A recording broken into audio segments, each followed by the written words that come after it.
जब जब बाबा साहेब की जयंती होती है तब तब यहाँ हादसा होता है। यहाँ पहली बार नहीं है, यहाँ पे तब यहाँ पे हादसा होता है, क्योंकि बाबा साहेब की जयंती मनाते हैं तो लोगों को बुरा लगता है और किसको ठाकुरों को ज्यादा लग रहा है। यहाँ पे देखिए, ये मामला प्रयागराज के इटोसा गांव का है, जहां पे एक दलित व्यक्ति देवी शंकर को जिंदा जला दिया गया है। उनके 3 बच्चे हैं, एक बेटी और 2 बेटे, और उनकी पत्नी की मौत हो चुकी है और वो अपने माता पिता के इकलौते बेटे थे। शनिवार रात की बात है कि गांव के ही कुछ लोग उनको गेहूं का बोझा उठाने की बात कहकर घर से बुलाकर ले गए थे। वो रात भर वापस नहीं लौटे तो परिवार वालों को भी ये लगा कि वो काम कर रहे होंगे, इस वजह से घर नहीं लौटे। जब सुबह होने के बाद भी वो घर नहीं लौटे तो उनको ढूंढा गया, वो कहीं नहीं मिल रहे थे। फिर अचानक गाँव में हल्ला मच गया कि एक लाश पड़ी हुई है। जब देखा गया तो वो इनकी लाश थी। घर वाले वहाँ पहुँचे, तफ्तीश की गई तो घर वालों ने जिंदा जलाने का आरोप लगाया। देखिए, आज बाबा भीमराव साहब की आज जयंती है। आज हम लोग उनके जन्म दिवस पर आज यहाँ आए हैं। और निश्चित तौर से बाबा साहब ने जो इस देश को संविधान दिया, इस देश को एकरूपता दी, आज उनकी जयंती पर आज हम लोग यहाँ प्रयागराज आए हैं। पर आज दुर्भाग्य है कि आज उतने बड़े महान व्यक्ति का जन्म दिवस है और एक दिन पूर्व इस प्रयागराज की धरती पर एक दलित को जिंदा जलाकर मार दिया जाता है। इस सरकार में जो कानून की बात करती है, जीरो टॉलरेंस की बात करती है, पूरी तरीके से कानून व्यवस्था ध्वस्त है, जंगल राज कायम है। और माननीय सर्वोच्च न्यायालय ने जो अपने निर्णय में, जो अपने टिप्पणी में कहा है कि उत्तर प्रदेश में कानून व्यवस्था नाम की चीज नहीं है।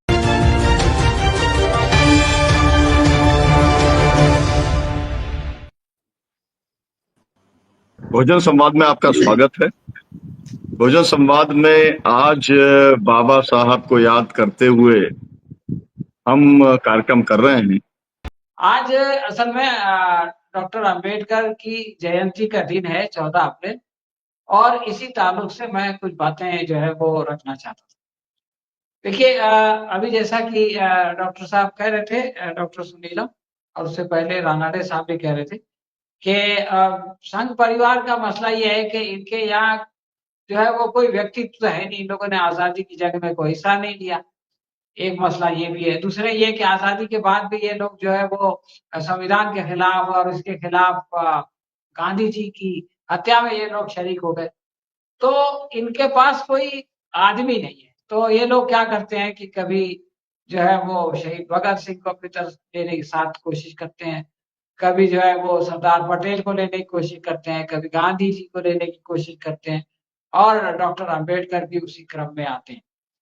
तो अब आप देखें कि लखनऊ में कल एक रैली हुई और वो रैली का नाम जय भीम पद यात्रा रखा गया, और वो शिक्षा मंत्री योगेंद्र उपाध्याय ने जो है वो उसकी अगुवाई की। प्रतिमा पर अंबेडकर साहब की पुष्प अर्पण किया गया, श्रद्धांजलि व्यक्त की गई, संविधान की प्रस्तावना पढ़ी गई, और ये कहा गया कि साहब बाबा साहब के विचार हम घर घर तक पहुंचाएंगे।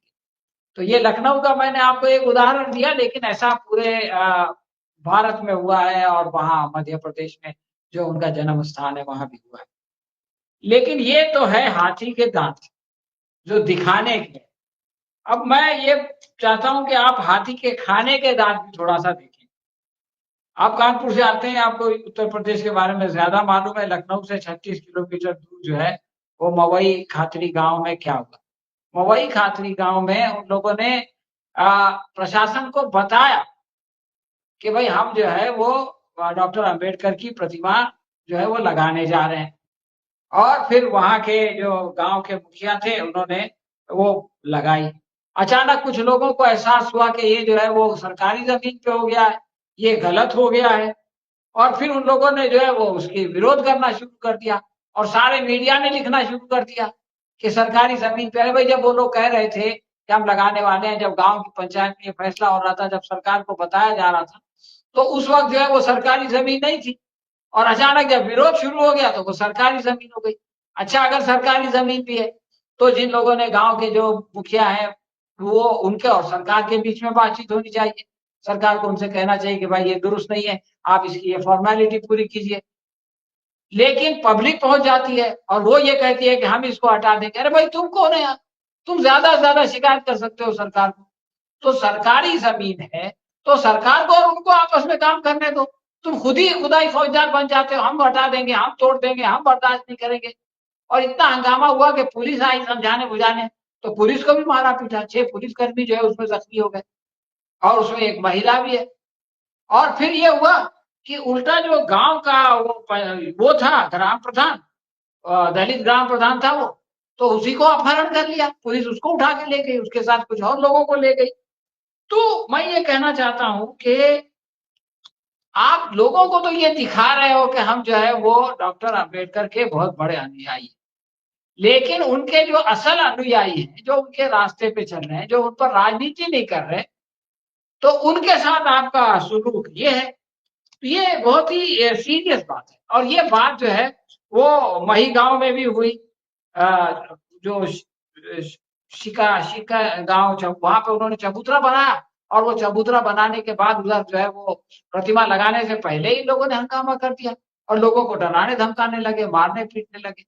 तो ये बहुत खतरनाक टेंडेंसी है कि हर त्योहार, रामनवमी आती है तो दंगा फसाद होता है, हनुमान जयंती आती है तो दंगा फसाद होता है। वो कोलकाता के हाईकोर्ट ने ये कह दिया कि भाई ये आखिर क्या मसला है, भाई ये सुनूंगा ही नहीं तुम्हारी बात। ये रोज रोज का रोज जुलूस, रोज शोर शराबा, रोज डीजे, रोज ये क्या, कब तक लोग जो है वो बर्दाश्त करेंगे। अब अपना त्योहार होता है जाकर के मध्य प्रदेश में इधर उधर दंगा कर दिया, और दूसरे का कोई मौका आता है तो वहां भी जाकर के हंगामा कर देते हैं। तो ये जो मामला है ये मतलब कुछ ठीक नहीं है। अच्छा, यहाँ तक तो फिर भी ठीक है कि भाई आपने जो है वो कुछ विरोध कर दिया, कुछ लोगों को जो है वो नारे वारे लगा दिए। अब आप देखिए 12 की रात को जो है वो एक देवी शंकर नाम के नौजवान को प्रयागराज में बुलाया जाता है कि भाई आओ, हमको जो है वो घास जो है वो लेके जाना है। वो बेचारा जाता है रात में 10:30 बजे, रात में लौटता ही नहीं, सुबह 5 बजे उसकी लाश मिलती है। और फिर वो चंद्रशेखर रावण का जो है वो स्टेटमेंट आपने देखा ही है कि वो जो है वो जातिवाद के तहत हुआ, और वो जो है उसको मार दिया, उसके घर वालों को धमकी दी गई कि तुम जो है वो केस उस मत करना, और केस करोगा तो हम एक एक को जिंदा जला देंगे। अच्छा, उसके साथ भी ये हुआ कि देवी शंकर की जो लाश मिली वो जलाई हुई लाश है, यानी उसको जिंदा जलाया गया, और घर वालों से कहा जा रहा है कि भाई तुमको भी हम जिंदा जला देंगे। तो ये इनका असली चेहरा है, ये इनका दलितों के साथ सुलूक है, जो कि ऐन अंबेडकर जयंती के पहले जो है वो हो रहा है।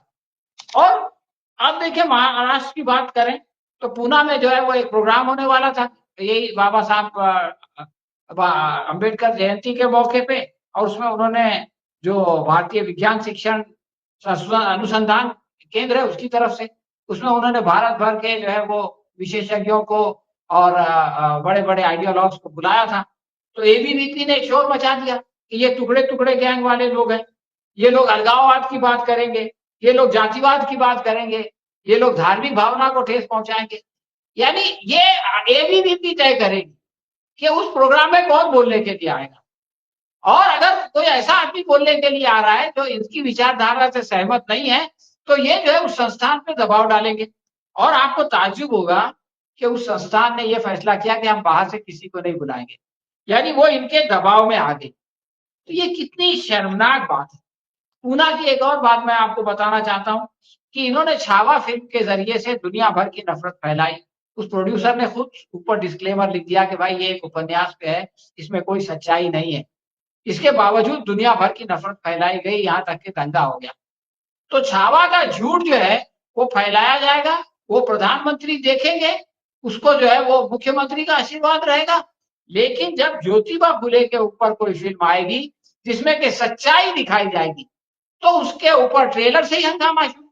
ये लोग कह रहे हैं कि हमको दिखाओ, हम पहले तय करेंगे कि इसमें क्या क्या गलत है, और उसके बाद ये फिल्म रिलीज होगी। और अब ये कह रहे हैं कि उसमें जो महार लफ्ज आता है, महार जो शब्द आता है उसको हटाओ, और उसमें जो है वो मांग जो शब्द आता है, पेशवाई की बात होती है, उसको हटाओ। मनु की जाति व्यवस्था की बात होती है जिसके खिलाफ जो है ज्योतिबा फुले पूरी जिंदगी लड़े, बोले नहीं मनु को कुछ मत बोलना, उसकी जाति व्यवस्था के बारे में कुछ मत बोलना। एक तरफ आप डॉक्टर अंबेडकर की तारीफ करते हैं, दूसरी तरफ डॉक्टर अंबेडकर ने जिस मनुस्मृति को जलाया था वो कहते हैं कि उसका फिल्म में नाम भी नहीं होना चाहिए। तो ये जो गुंडा राज चल रहा है, ये बहुत ही खतरनाक है।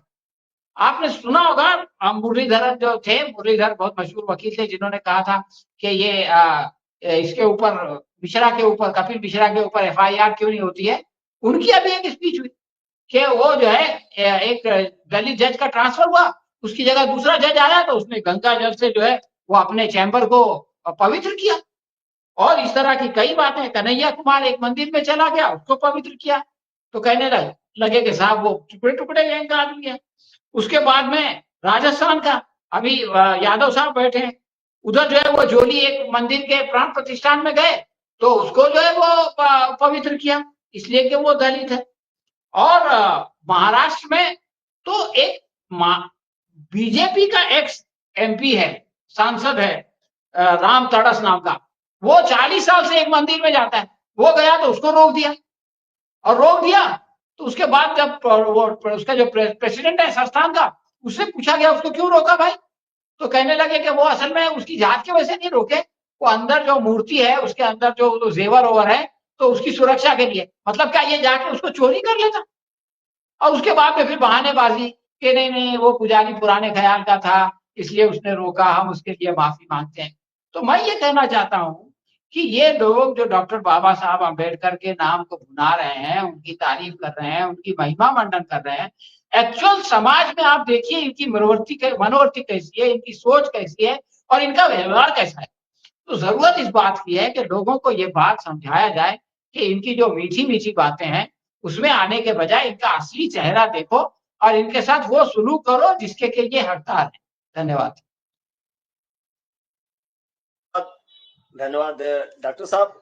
ये सलीम जी आपने बताया कि ये जो नफरती तरीका है, नफरती फैलाने का जो सिस्टम बना दिया है, इस नफरत फैलाने के पीछे तो बहुत बड़ा कारण है कि सत्ता में बने रहना, और सत्ता में बने रहने के लिए जनता को भ्रमित किए रहना। तो जनता को भ्रमित करने से तो काम नहीं चलेगा ना, कितने दिन काट के हांडी चढ़ेगी। भारत का संविधान जो है वो संप्रभुता की बात करता है, समाजवाद की बात करता है, लोकतंत्र की, धर्मनिरपेक्षता, बंधुत्व की बात करता है। कुछ फंडामेंटल राइट्स भी हैं, डायरेक्टिव प्रिंसिपल्स भी हैं। इनको जो है हम जब जमीन के ऊपर अगर देखें तो हमें लगता है कि सब एक कागज के ऊपर है और नीचे जो है वो पूरा का पूरा तंत्र जो है वो खोखला हो गया है। और एक है इस परिस्थिति को बदलना।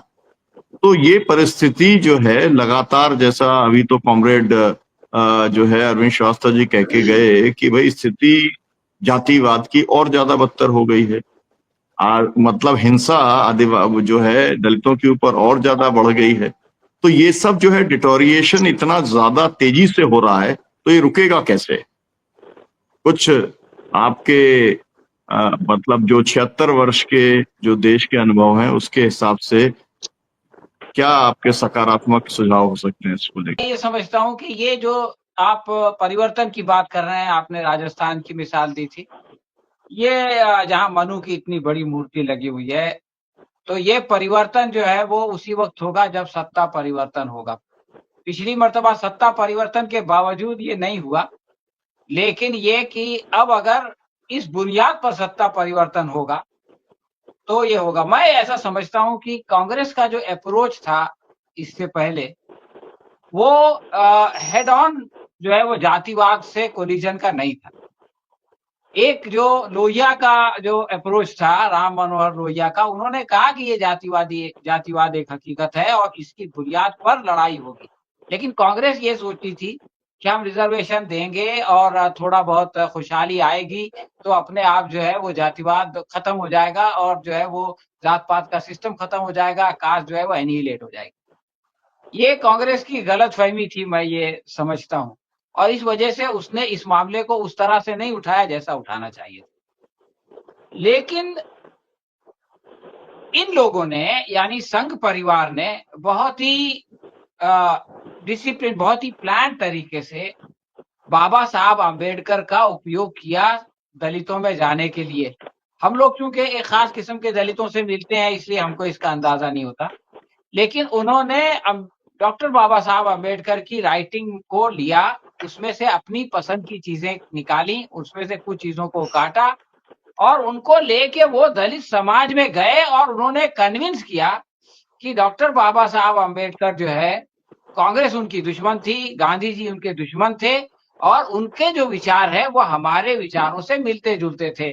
और वो ये बोलते हैं कि देखो वो भी यूसीसी की बात करते थे, हम भी यूसीसी की बात करते हैं, वो भी कश्मीर के 370 के खिलाफ थे, हम भी खिलाफ हैं, और वो भी जो है मुसलमानों को क्रूर कहते थे, हम भी क्रूर कहते हैं। तो इस तरह से आप ये समझ लीजिए कि इन्होंने बहुत सारा काम किया है और दलित समाज के एक बहुत बड़े तबके को अपने साथ ले जाने में कामयाब हुए हैं, झूठ की बुनियाद पर। लेकिन अब उस तबके को सच की बुनियाद पर, मतलब आधा अर्ध सत्य दिखा के उनको दूर किया गया, पूरा सच दिखा के उनको जो है वो अपने से करीब लाना और संघ से दूर ले जाना, ये एक चैलेंज है जिसको कि हमको कबूल करना पड़ेगा। और जब पूरी सच्चाई उनके सामने जाएगी तो वो लोग इनके चुंगल से निकलेंगे। ये एक चैलेंज है जिसको के लेके हमको लोगों के पास जाना पड़ेगा। दूसरी बात, मैं ऐसा समझता हूं कि कांग्रेस ने या राहुल गांधी ने अपनी उस पुरानी गलती को रियलाइज किया। इसके मैं 2 उदाहरण देना चाहता हूं। पहला उदाहरण आप ये देखिए कि उन्होंने जो पहली यात्रा निकाली वो जो है उसके अंदर न्याय नहीं था, वो सिर्फ जो है नफरत की दुकान में, नफरत के बाजार में मोहब्बत की दुकान थी। लेकिन दूसरी यात्रा जब निकली तो उसमें न्याय आया और न्याय के बाद उन्होंने ये जातिगत जनगणना की बात की और जातिगत जनगणना को जो है उन्होंने कहा कि एक्सपोज करना शुरू किया कि देखो कैसे कुछ लोगों ने कब्जा करके रखा हुआ है, पीएम ऑफिस में कितना। ये कांग्रेस की भाषा नहीं थी। और अभी जो अहमदाबाद में अधिवेशन हुआ है उसमें भी एक जुमला उन्होंने कहा कि हम लोग जो है वो ब्राह्मण, दलित और मुसलमानों के बीच उलझ के रह गए और ओबीसी को वो अपने साथ ले गए। यानी आज राहुल गांधी ये बात जो है वो एक्नॉलेज कर रहे हैं, मान रहे हैं कि अगर हम ओबीसी को अपने साथ नहीं ला सके और अगर ये ओबीसी जो है वो बीजेपी के साथ रहे तो जो है वो सत्ता परिवर्तन नहीं हो सकेगा।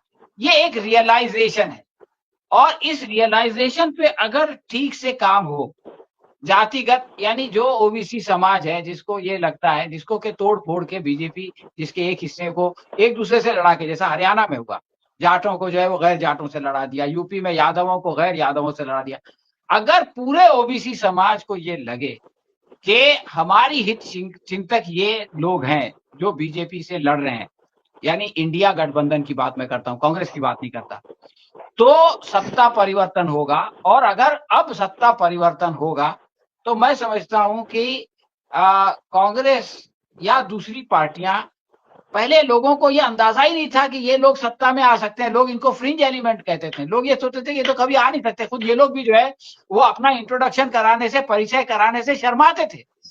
लेकिन अब सबको रियलाइज हो गया कि हम जिसको हल्के में ले रहे थे उसको हल्के में नहीं ले सकते।